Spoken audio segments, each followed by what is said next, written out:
What I do is a combination of things. I talk to people about education. I listen to the kids to get the information that I'm trying to deliver to the people. I write a lot, and I make video games that help people learn, especially kids.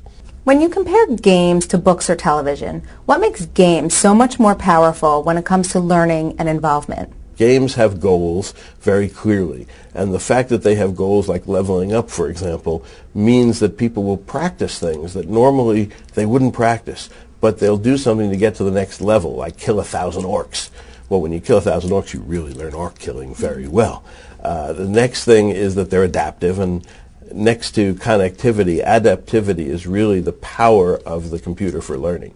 It says, let's make this just for you. And the decision making is, games make you make a decision every half a second. And people really like that. The idea, some people think of a game as a series of satisfying decisions that lead to a good conclusion. So those elements, combined with the competition and collaboration that are in the games, make them really much more powerful than just sitting on a seat taking something in.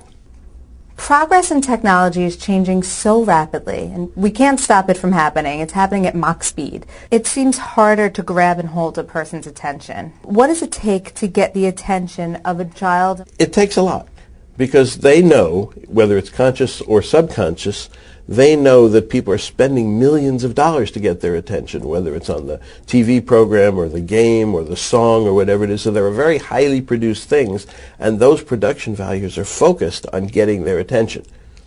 That said, I don't think that you always have to spend millions of dollars to do this, because I think that if you present somebody with something interesting, unusual, a decision that's hard, they will then become engaged. The kids today want to have the choices. They want to make the decisions. They know they're in charge. They know in ways that they couldn't do in the past that whatever they decide is going to determine who they are. So it's their music that's on their iPod. It's their color. It's their TV. It's who's on their buddy list.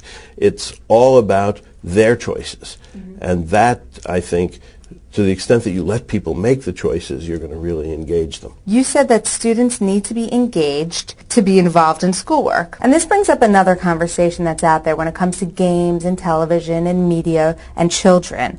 In your opinion, what are the rules of engagement? Well, I like the term rules of engagement because I really think there are a small number of things that help. The first is to have a goal that people want to reach. And whether that goal is solving a mystery or getting to the end of a game, they will put forth the effort they need.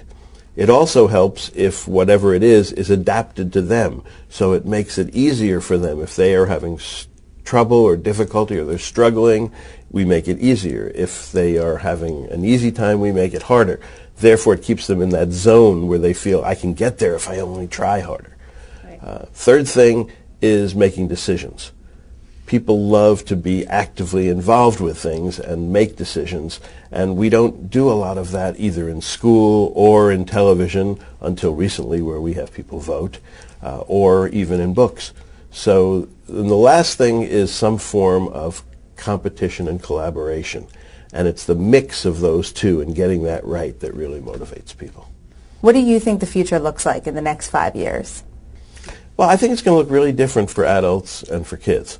And the adults won't see all that much change. Their devices will get smaller. They will, because adults are typically resistant to change, so they don't move so quickly as the new things come. I think the kids will see enormous change. I think they'll see kinds of products and they will adapt, and as a new idea comes, they will latch onto it, and that they will see pretty much everything in their life distributed, taken care of, mediated in some way by technology. One of my favorite quotes is from a guy named Charles Handy, and he says that people like to walk into the future backwards because it's an uncomfortable way to walk, but it lets them look at familiar things as long as possible. So people like the familiar. It's very hard, except for young people, because they're growing up in an age of rapid change. If you think about how most adults grew up, there was a period of time where very little changed.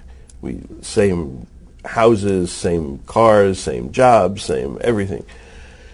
Then digital technology snuck in, and that's very threatening to a lot of people. but it's empowering to the young people because they see themselves as being part of this era of rapid change. So they're frustrated when they don't get the change, and that's a real difference.